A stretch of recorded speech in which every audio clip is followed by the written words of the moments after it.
Hello and welcome. I am really excited to gather together today, and I want to emphasize that I see this as hi Monique. I see this as a community gathering. And no one is, no one is more important than anyone else. No one is more of an authority. We all are an authority, and that is what's right here. What I am feeling. Excuse me. What has worked for me.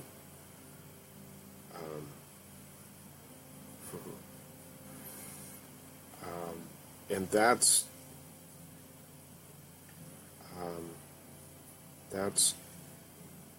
how. My goodness, I got the hiccups. See, Nina, I told you I get the hiccups when I do this. Oh, well, okay. Hi, Erica. Good to have you with us.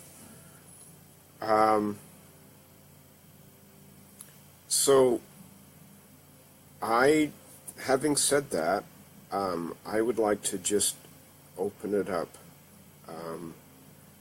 to whatever you would like to address, what questions you have, what challenges you have, what struggles. Help.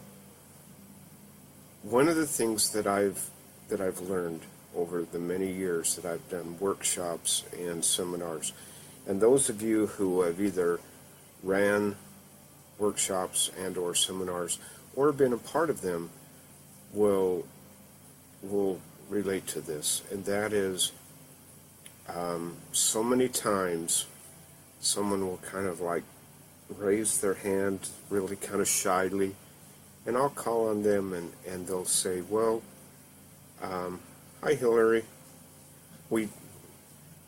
you get to listen to me. I hope I do as well as you did today, Hillary. You did beautiful today. So they raise their hand kind of shyly, and they'll say, well, I'm probably the only one, but I've been struggling with this. And I'll say, who else? Oh, well, thank you, Steve. And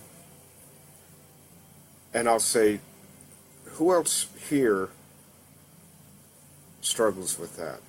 And inevitably, anywhere from half a dozen to half the group will raise their hand.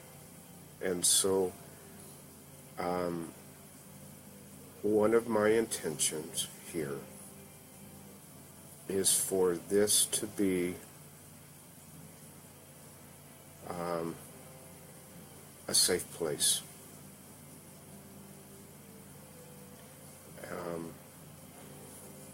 Just had a wonderful question come up, and that is, in putting it more generally,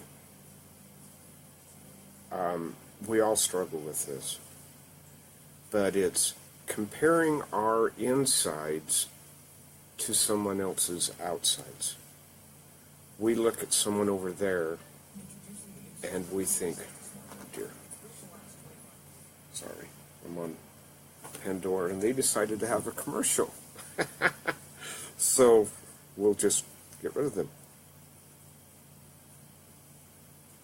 Sure, Erica. So we look over there and we see this person, and we think, wow, they're in such great shape. They're They seem fit, they seem happy, they seem strong, um,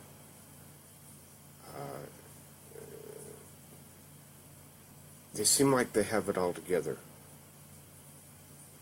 And what I have found is that that same person, if you were to get inside of their head, they're thinking, they're looking at you, and they're saying, she seems so, or he seems so at peace. They seem so confident. They have this incredible connection with spirit, with their angels, and I don't have that. What's wrong with me? And so I would encourage all of us to be mindful of not comparing my insides to other people's outsides. Because, for one thing, we're comparing their facade with our inner insecurities. We're always going to lose. I belong to a elders group. It's a men's group of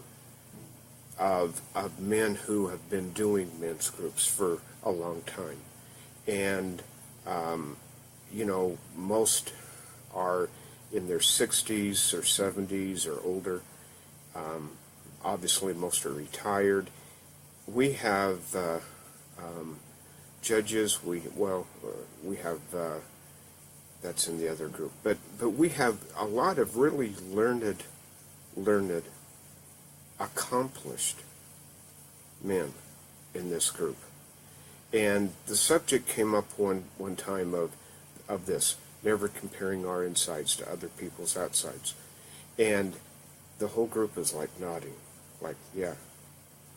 So we think, well, if I were an attorney, if I were a physician, if I were 10 pounds skinnier, if I fit into this size instead of this size, if I was this much taller, if I had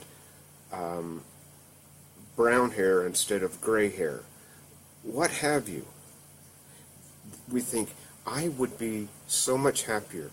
And I'm here to say, no, we're not. We won't be. Because I could go down to the local drugstore and get a box of hair dye or go to a professional and dye my hair black.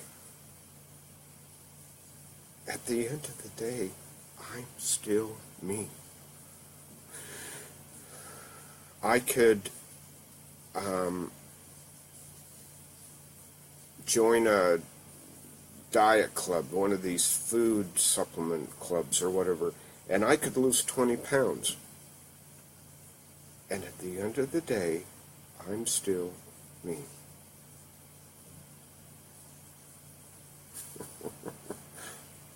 I don't think there's a blonde hair on my head, Neen. It went from corn silk to dark brown to salt and pepper to now there's more salt than pepper. But I digress. And so, anyway, Neen she's like my soul sister. And we have a lot of fun together, she and I. But Erica, it looks like Neen answered that from her perspective. But basically, I've been in the field 37 years. I am a licensed counselor. I've got 2 master's degrees in counseling and child, couple, and family therapy. And how do I say this? With all due respect and and honor, I use those skills minimally. I still use them, but mostly what I use is here, the intuition. Quick story. When I first started doing my radio show a decade ago, haven't done it for a couple of years, did it for about 7 years. But when I first started, I put all this pressure on me. Okay, yeah, I'm Brad Simkins. I've got 2 master's degrees, and I'm licensed in this, and I'm licensed in that, and blah, blah, blah. Had a horrible, horrible show. Horrible show. And so throughout the week I'm meditating, and I'm like, okay, you know, I've always been told that I have a face for radio, but maybe radio's not for me. And I'm meditating and meditating, and the answer came to me: let go. And so from then on, I had this little ritual. Before every radio show, I would do the short meditation, and I would visualize my ego, Mr. Brad Simkins, with all the accomplishments and degrees and lofty positions and board of directors of this and blah, blah, blah, blah, blah. And I would say to Brad's ego, okay, there's a Starbucks just down the street. Here's $10. Go down, get yourself a chai tea, and I'll call you when I'm done. Changed it. I started viewing myself not as an expert, but as a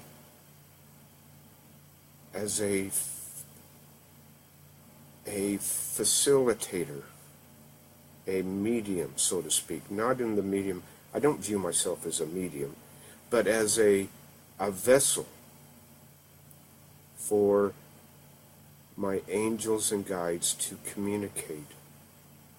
And I found over the years that the more I got out of the way, not only in radio, but in my sessions, the more I got out of the way, the more effective I was. I've had sessions where I didn't remember hardly any of the whole session, many sessions like that. And for me, that's kind of like, yeah, that means that I was out of the way and I'm just letting it flow. So Erica, for what it's worth, I'm a Sagittarius. I have a Libra rising, and so mean. $10 for a chai tea. Hope you had a muffin too. I love you, Neen. I love you. Seriously, your connection to the angels are great. You've always connected to mine when I got in my own way too. Yeah. Hi, Terry. And that's an important thing for all of us. Is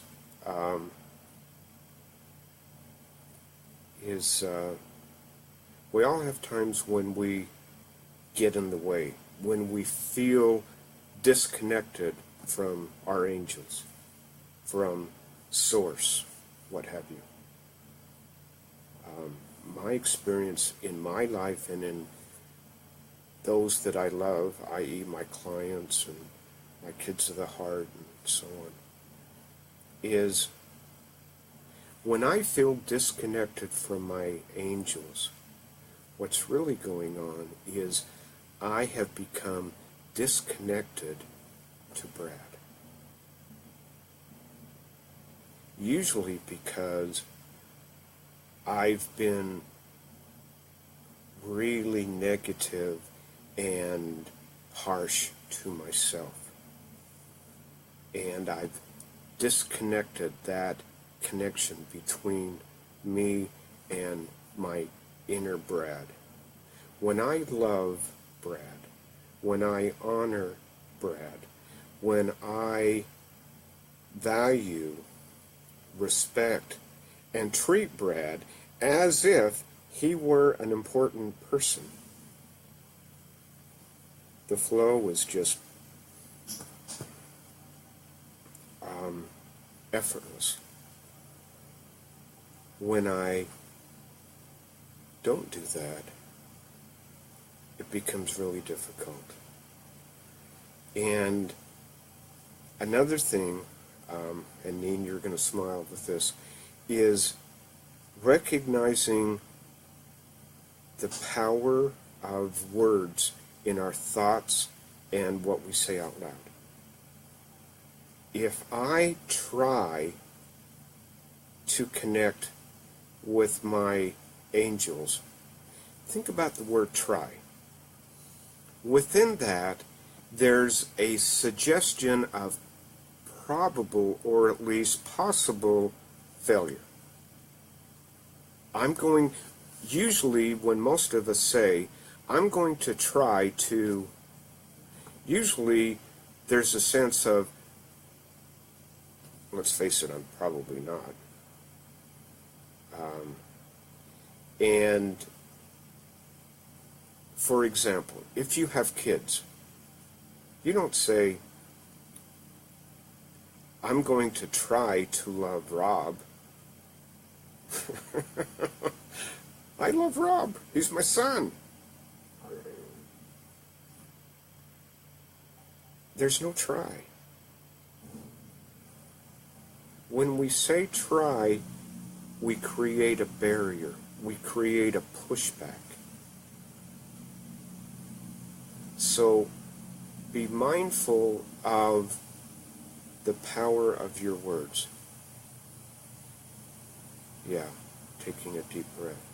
And just stop trying and replace trying to connect with your angels with allowing. If I try to connect with my angels, I rarely am able to, if ever. When I allow myself to connect with my angels, it's effortless. It's assured. I love the analogy of the cork in water. If you were to take a cork, like out of a wine bottle, or bigger or smaller, doesn't really matter, and put it in water and push it down under the water, the only thing you need to do to get that cork to rise is to let go. You let go, and the cork automatically rises. When we try, and we're scolding ourselves, what the blankety blank is wrong with you, Brad? Why can't you connect with your angels? Why are you so inept? Why are you blah, blah, blah? Then we're pushing the cork down. We're preventing the cork from rising. All we got to do is just let go. Allow. Another powerful word, why. 99 times out of 100, when we ask a why question, we are disempowering ourselves. Why am I so lazy? Because, see, the mind is like the most powerful computer in the world. And if you get on your computer and go to one of the search engines and type in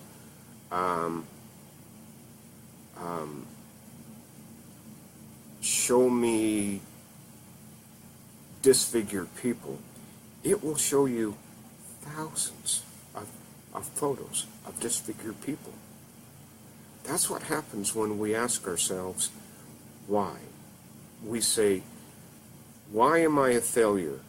And our mind, without judging good or bad, our mind starts giving a laundry list of everything that anyone has ever said that was a criticism. And then we wonder why we feel even worse.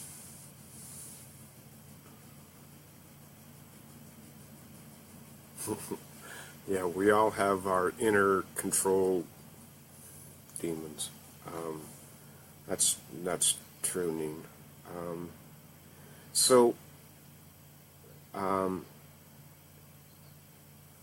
So when you get into the practice, that's right, Hillary, we really do create our own reality.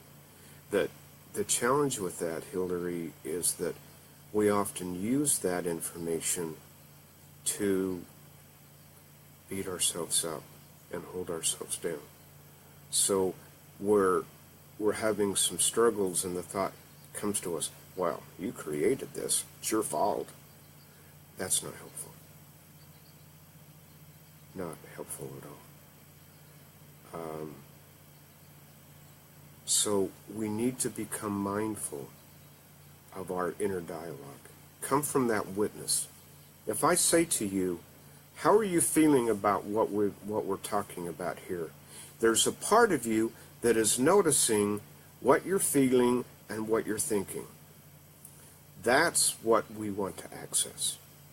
And just practice coming from there.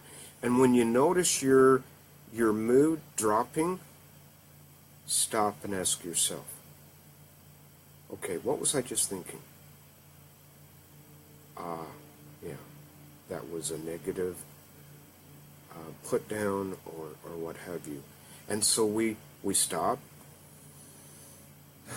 take a deep breath, as Hillary says, and then we ask ourselves, and then we say to ourselves, okay, that's what I don't want, and we flip it over. What is it that I do want? And then we focus on that. We focus on what we do want.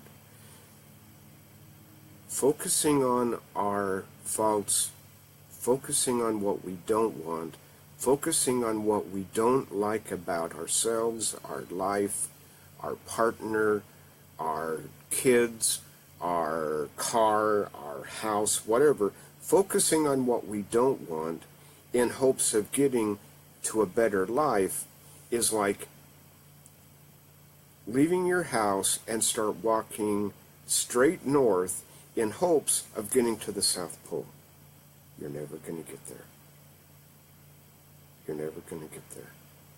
And so part of the key is when we catch ourselves being negative, it's crucial how we respond to that. We don't want to catch ourselves beating ourselves up and then beat ourselves up for beating ourselves up for beating ourselves up. Instead, imagine your child or your niece or your grandchild or whomever and say, if they made a mistake, what would I say to them? Would I say, you bloomin' idiot, you're always doing this, what's the matter with you? Or would we take them, hold them, and say, you know, sometimes we just make mistakes, but I know you can do better. I know that we can turn this thing around, and so let's work together to make this happen. Okay, shall we tell you? Can I ask you something? Well, I'm going to. You know how we are told to focus on what we want.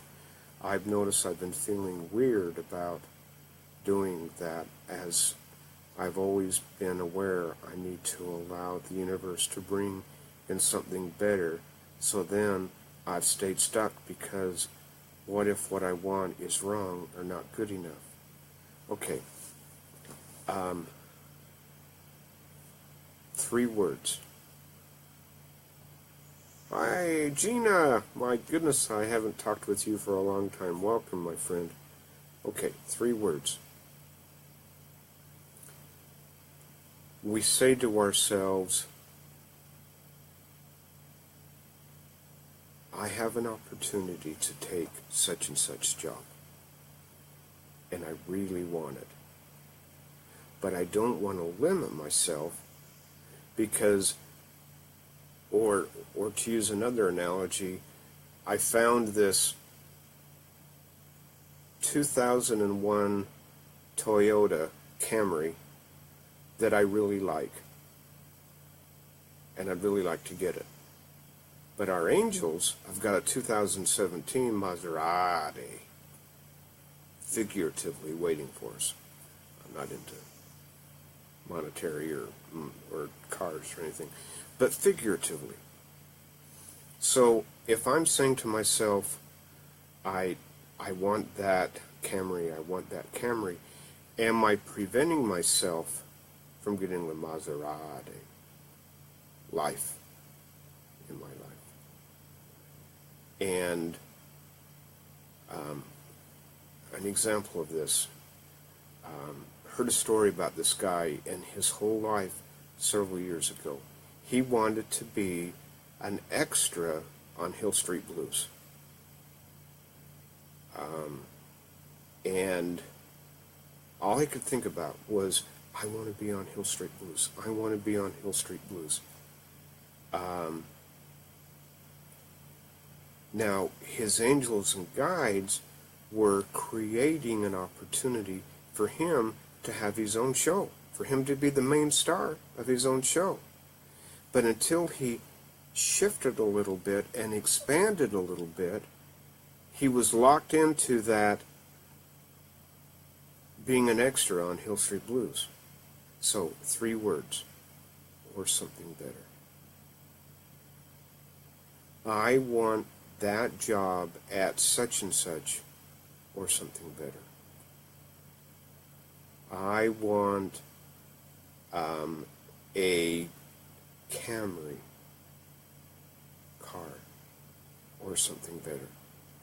And then we leave open the miracles of the universe to manifest in our life and to have fun in our life. As I get older, I've come to realize angels love to have fun. They love to expand to things that we've never even considered. And yes, Brenda, we always ask for what is for our highest and best good, always.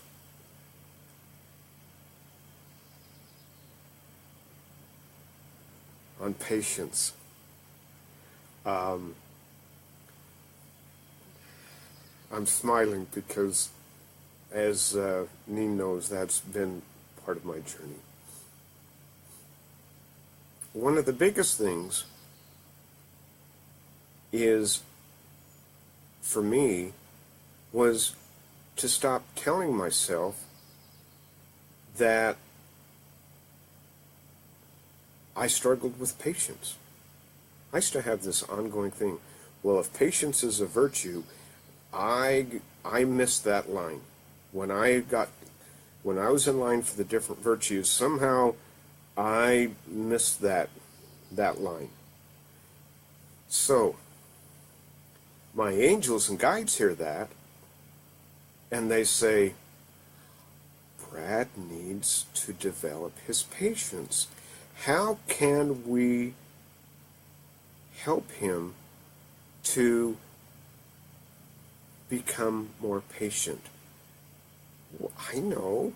We'll give him some things that will test that patience so that he can develop it. Now, I tell my guides, angels and guides all the time, you know what? I've got it covered.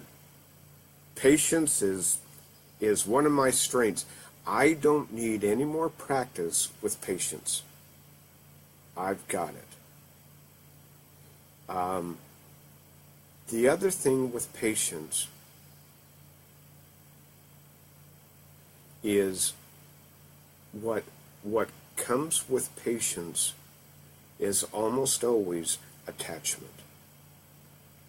We have an attachment for how we think something should be.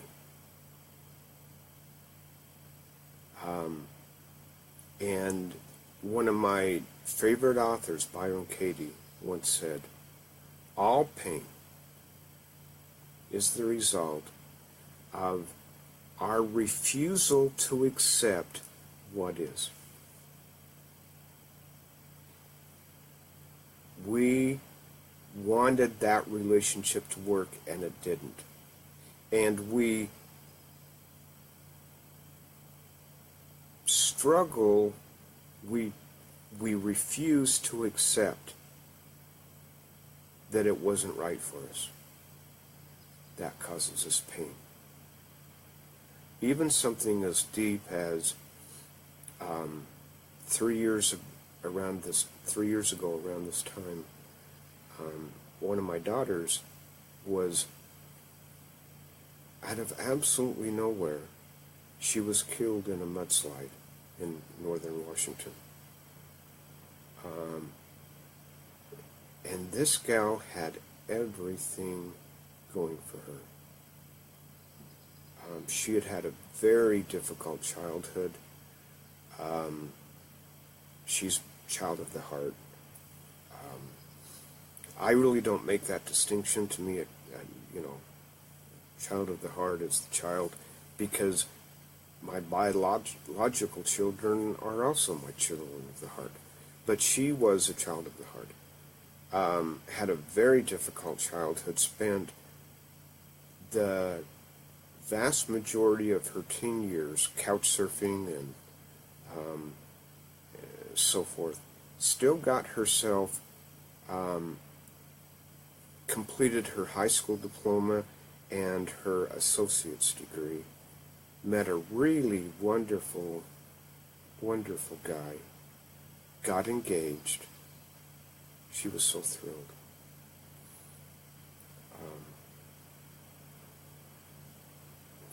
And then weeks before her 18th birthday and weeks before her wedding, her and her fiance were killed in the middle of the night in a mudslide. And for a long time I was so angry. How could you take her now? She had struggled and struggled and struggled her entire life. She had finally come to peace. She had finally come to self-empowerment. She had finally found the love and the connection that she had wanted her whole life. And then she was taken. I had some conversations with Source that I don't want to share here.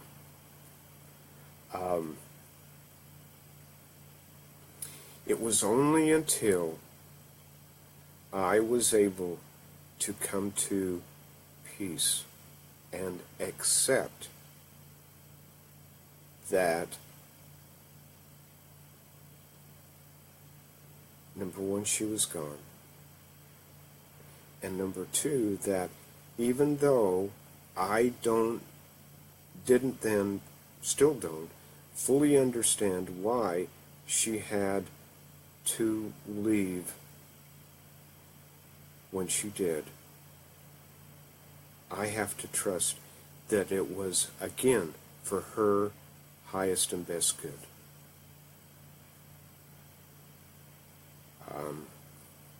An analogy that I often use, Neen, you'll relate to this. I know you've heard it a dozen times. if you and I are in our front yard and we're playing catch, and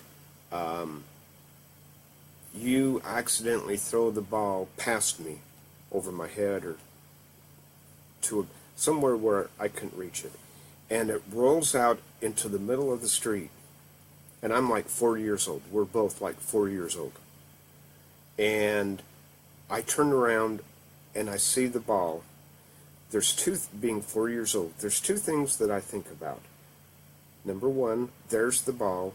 Number two, I want the ball. So, being a typical 4-year-old, I take off. I'm going after that ball.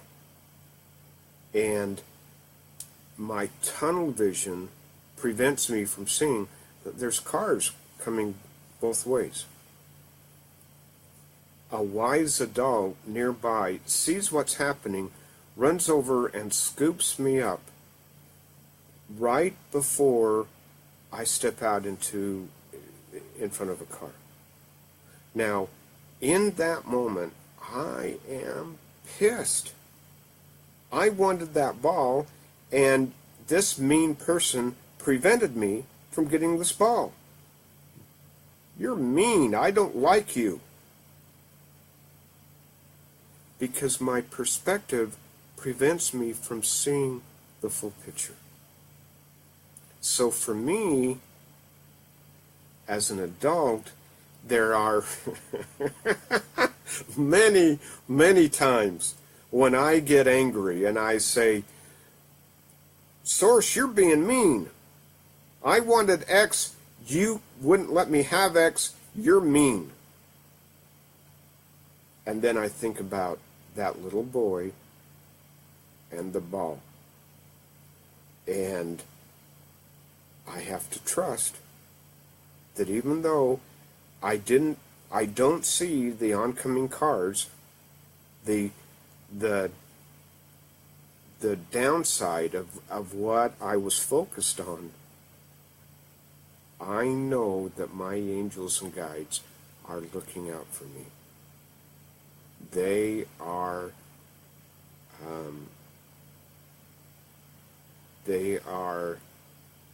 watching out for me, and they guide me, and they love me, and they support me.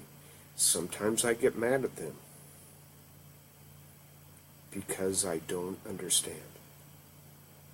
And there are a lot of things that I still don't understand. And I'm looking forward to the day that I can sit down with them and say, okay, what about this? And at that point, I have no doubt that I will understand, as Brenda said, that it happened for my highest and best good. So, yeah, I can feel them, Dean. Yeah. So, we've got a few more minutes. I don't want to keep you guys too long. That is so beautiful, and Hillary. That's beautiful. I'm glad you feel that. So, any final questions before we wrap up today? I've really enjoyed connecting with you. I deeply feel every one of you. I really do.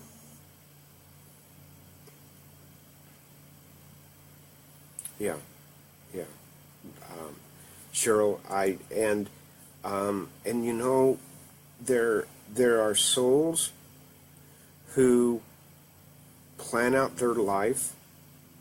We all do, in my opinion, just my opinion. We all plan our life, and some of us have lengthy life plans. Some of us have short. I have a really good friend who lost her 18-year-old son to a drowning accident. And after a long time of grief and pain, she came to realize that before either of them was born, she believed, she had come to know that before either of them were born, they both, one of the reasons they came together was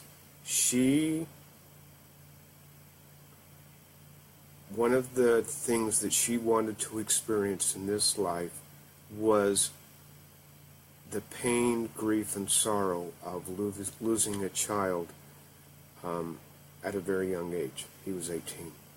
And his life plan matched up to that. And so they came together. I know children whose life plan was just a few days. Again, that's one of those things that, do I understand it? No. But I trust that someone knows a whole lot more than I do, and I leave it to them.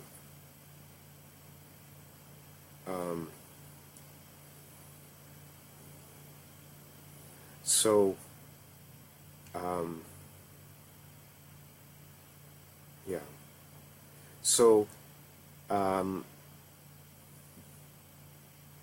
before I'm feeling like we're about ready to wrap up. If anyone has anything that they would really like to bring forward, and Neen, can you tell me, have I missed anything? I asked Neen if she'd kind of keep an eye on the dialogue and oh yeah, one of my favorites, Hillary.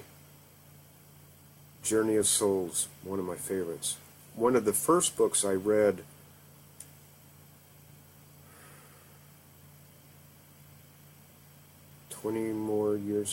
about 20 years ago, changed my life.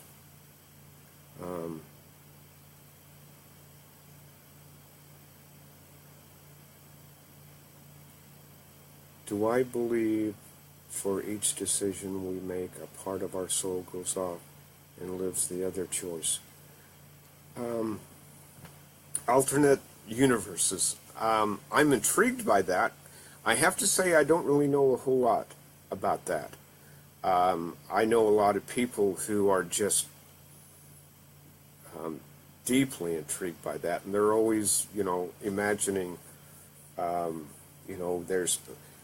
there's a part of me that is, or, there's an alternative me that is doing this, and so forth. I'm open to that idea. Right now, I'm trying to figure out what's going on for this reality, and for me, that's enough. That's enough. Okay. All right. Let's wrap up. I hope you've enjoyed this as much as I have. I love feeling that soul connection with all of you. I love you all. I appreciate you. Look forward to us connecting again. Please contact me and let me know if you have some ideas of what you would like to discuss.